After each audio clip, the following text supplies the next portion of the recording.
So 10 years ago, I was young, and I moved to New York to study and to go to college, like so many of us in New York. A month into living here, I got hit by a car, like a block from my destination after biking like 13 miles. Like flew 20 feet, I had a helmet on, thank God, it cracked in half. That would have been my skull otherwise. It was like around 3 p.m. I think. There was a good amount of people. It was a busy street. I was on the crosswalk. Like it was such a head trauma that I don't remember that instant, like that moment I don't remember. So it's hard to say. I think I was like staring at the signal, and I remember the push, the feeling of just being shoved. Very, very similar sensation of just being shoved in the hallway. Like it doesn't feel like you're getting hit by a car. I don't remember hitting the ground at all, but I remember trying to breathe. I got on my hands and knees and I was trying to catch my breath.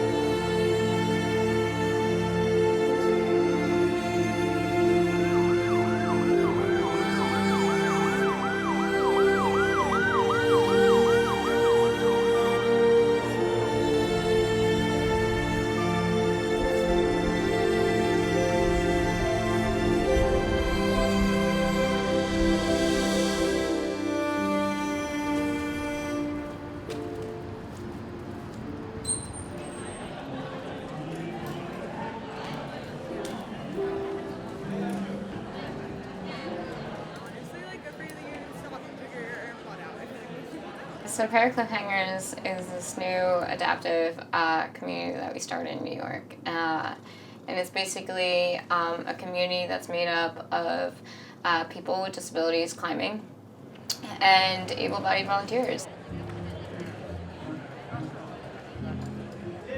I wanted to create a community where everyone's welcome. It is the largest minority, but it's also the most isolated minority because you don't get, your friends and family aren't part of your minority. And so you feel very isolated and alone. And this is a way that you can actually interact with the people that matter most to you without feeling like you're at all a detriment or a burden or heavy, which you're not, people aren't, but it feels that way, which is like something that's very real. It's a big deal, and people are noticing para-climbers more and more. It's taking a little bit of work to get people to recognize that we're athletes and we're not special Olympians or anything like that. We're athletes in our own right, and we work hard at doing what we do. I loved being part of the paraclimbing community. It was so validating.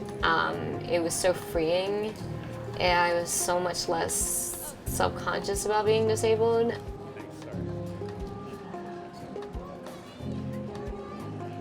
It's also, it goes against every way that you've seen yourself. So being part of the paraclimbing community kind of like allowed me to cope on that level where I felt less self-conscious, less self-aware, felt more free.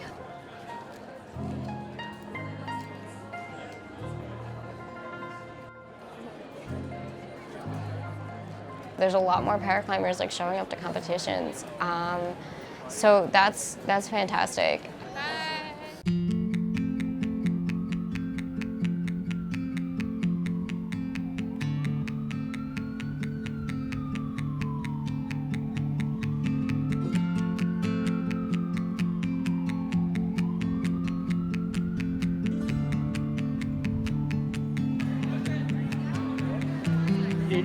It definitely has grown like at a pretty fast rate, because even within a few years ago, you know, we are at almost 100 people at our nationals, and even just a few years ago it was only like 40, 50. So like every year, just adding a chunk.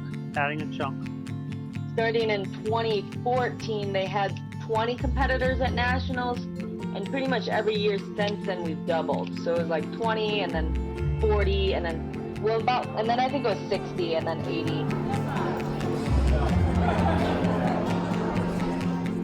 In 2013, I think it was, we had our first adaptive national competition, and I won this. It was a bronze medal. Yeah, currently Nationals is our only USAC sanctioned paraclimbing competition. There is no other sanctioned paraclimbing comp in the US right now. As paraclimbers, we're always just climbing routes meant for able-bodied people, and Nationals is our one chance to kind of climb routes that are built specifically for different disabilities. Well, it's getting bigger and bigger. We're expecting over 100 people this year. And it's now taking 2 days to run.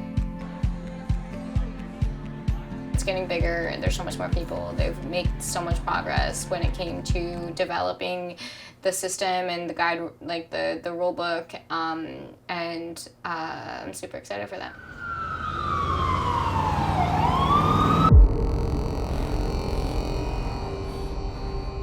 After that accident, not just recuperating from the massive whole body bruises, but I suddenly had no balance or affected balance. My vision kept getting was weird for the first time in my life. It was always 20/20, and now it was there was a cloud in front of it.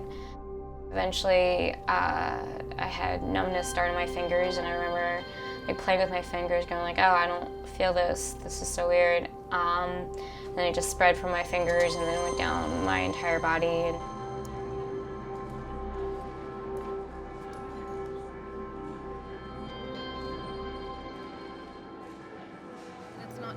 I was climbing every weekend when I first started in New York, and I didn't know about paraclimbing at all. And then I show up on a Tuesday, and there's a climbing group happening on a Tuesday, and so that's when I found out about it. And so that's how I landed in this world. In your head, how you process disability, you're self-disabled, you're afraid for the worst. You get a lot of patronizing shit of oh my god, you're so inspirational. You kind of are afraid to leave your apartment. In a way, you become imprisoned by your fear of society.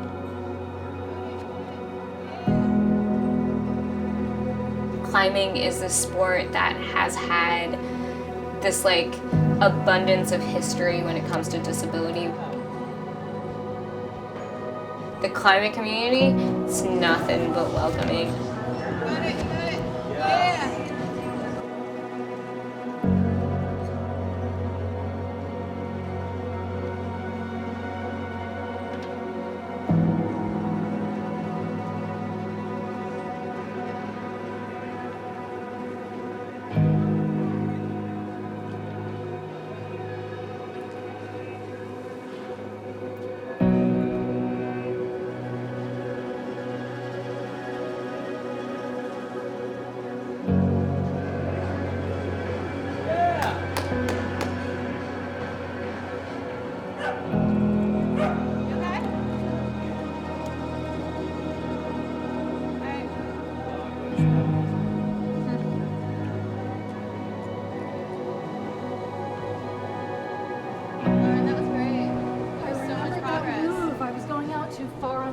Last time, and I couldn't get to it. But you did it, and that was crazy great progress. Thank you. And it helps so much to do it over and over. My goal is to get as many people with disabilities climbing. I'm sure that if we increase our numbers, there will be more paraclimbers. It's really hard to climb and not want to do it all the time for the rest of your life. But yeah, it would be amazing. I'm gonna just try really hard to find as many people with disabilities and get them to climb, so I'm coming for you.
climbing. I mean, Oh, like the the gym. other thing.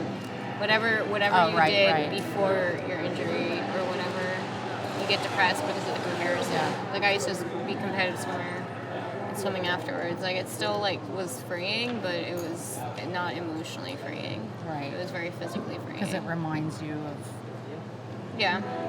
how things were before. Yeah. So, oh well. All right. You want to do some bouldering?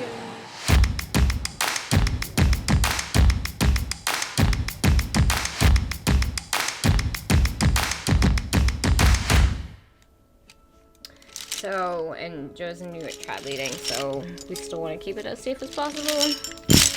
But yeah, this is a gree-gree, which is what you see at the gym, but you can lead belay with it. Just completely numb, like no skin sensation. I remember like visiting my mom and breaking down and crying and being like, I don't feel anything. And she'll be like holding my hand. And I was like, I don't think you get it. I don't feel you holding my hand. It's not exactly comforting. They redid the MRIs and they found lesions and they did blood work and they didn't find anything wrong with me. So for lack of a better diagnosis, they diagnosed me with MS. And so that's how I got that diagnosis, like a year after that accident. And I just covered in stickers because the better I got physically, the more emotionally unstable it all felt. And climbing was a great way of just problem solving, like through all of that. First thing I bought was the helmet. And then Joe's shoes, my shoes, we have our matching chalk bags. I think I went up 2 grades in climbing just by buying these. So this is already pretty heavy. So it's so nice to have that moment to be able to move around and feel comfortable inside your skin and to feel less of like, I don't know, an attraction or a freak show. Hope this holds. This is my 4th year competing at nationals. So yeah, I'm excited. We just need to raise money, and it's just about financially getting that in because it's expensive. So we do a lot of fundraisers. We've been doing fundraisers. We do bake sales, chalk bag sales. We're doing an all-night climbathon endurance comp this weekend. Well, first I want to say hello. Hi everyone, salutations. Can I please say thank you for coming and joining us tonight. Thank you for being so welcoming to us para-climbers in the climbing community and supporting us financially as we try to go to nationals. The categories are expert, intermediate, and recreational. There is no separation by disability, age, or gender. Men are strong, women are persistent, kids do not tire, and para-climbers are inspirational. Thus, everyone has advantages and disadvantages. We're gonna have a little meeting here in 10 minutes. Oh, wait, last name. Kim, Sujin. Okay, great. You are in, and what's your last name? T-R-A-N. What do you think about the Para-CliffHangers trying to go to nationals for the first time? Oh, that's pretty ambitious. They're going to do it. Denny is very determined and motivated. You gotta be motivated to do what she does. What we all do.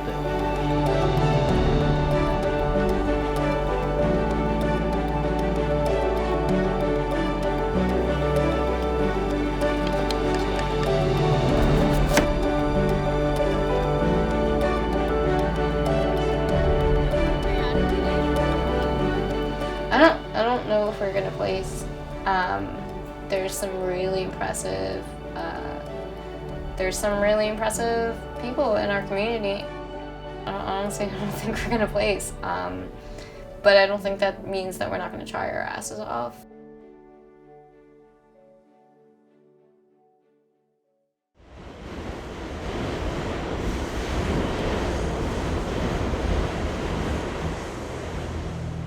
We begin tonight with the latest on the coronavirus outbreak. Governor Cuomo just announced the first confirmed case in New York City. The governor confirming that coronavirus has arrived here in Manhattan, and predictably, people we spoke to about it are not thrilled. The people that aren't on ventilators are literally waiting for somebody to die so they can get on a vent. The number of confirmed cases is going up here by about 5,000 every single day. Some funeral home directors say even with the right paperwork, their staff is being turned away at some hospital morgues, being told to come back another day to try to retrieve a body for burial. 9/11 was nothing compared to this. We were open waiting for patients to come who never came. Okay? Now they just keep coming.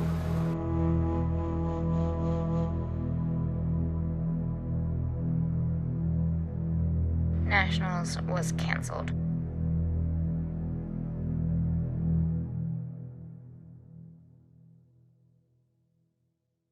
We raised over 4,000 since we started, and that night we've raised over 2,000. We did reach our goal, which was hit 2,000. We definitely paid off all the things that we wanted to.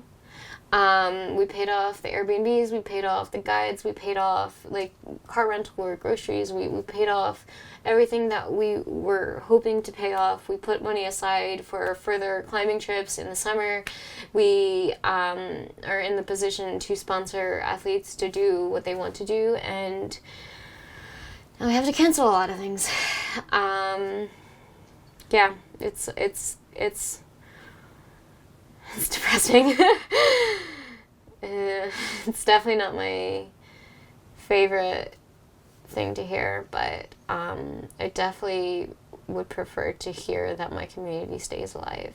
If I think about it, I would much rather miss seeing people at the end of this month than to hear that I've lost anyone from my community. So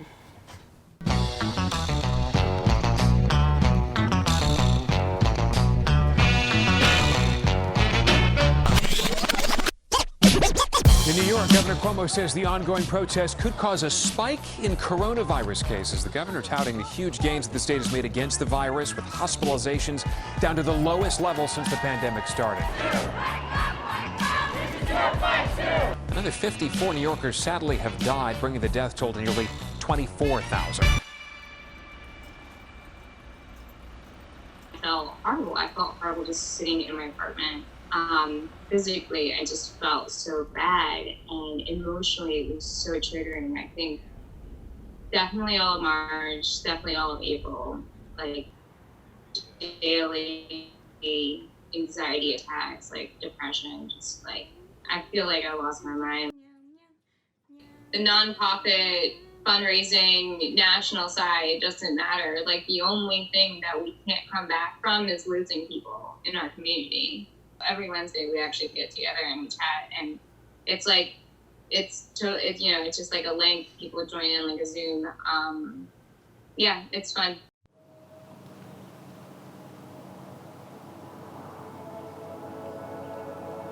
We'll find a way and we will regroup and soldier on. Like, yeah, I'm sorry. We're not quitting climbing just yet. I mean, you kidding me? Like, you're talking to a bunch of people that literally have gone through more struggle than the average person. You think that this is gonna stop us? Like, ha.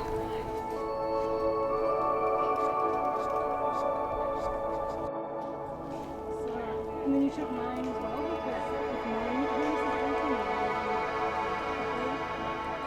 I really hope that we make a difference. We make a difference on a very tangible level in people's lives. I don't want to just create #inspirational stories. I want someone to feel like forever altered by this community, by having these people there, by having this place to be themselves. That's how I see Para-CliffHangers changing. I think I have a bit of a natural competitiveness. Like, oh, I don't want to just do a 10B, I want to do a 10C, or, oh, you know what I mean? I don't want to just get 7th in national, I want to get 6th. And it's like, none of them. Because it's like, in a second, that all got stripped away, right? It's like, in a second, I wasn't getting 7th or 6th or 5th in national, I wasn't competing in nationals. And you realize, like, it wasn't about the competition, it was just about the community and the opportunity to challenge yourself in a cool, unique way and be part of nature and be a part of a community, and you realize that's what I love about climbing.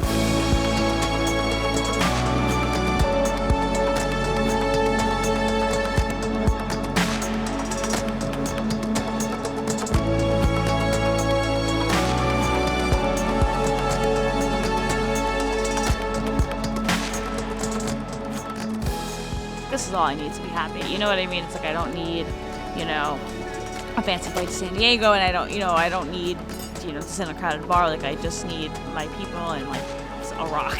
Like, and it just felt really good to be able to create opportunities. I think that's all we've ever wanted with Para-CliffHangers, is to create opportunities for people with disabilities, and it feels like we really are getting to.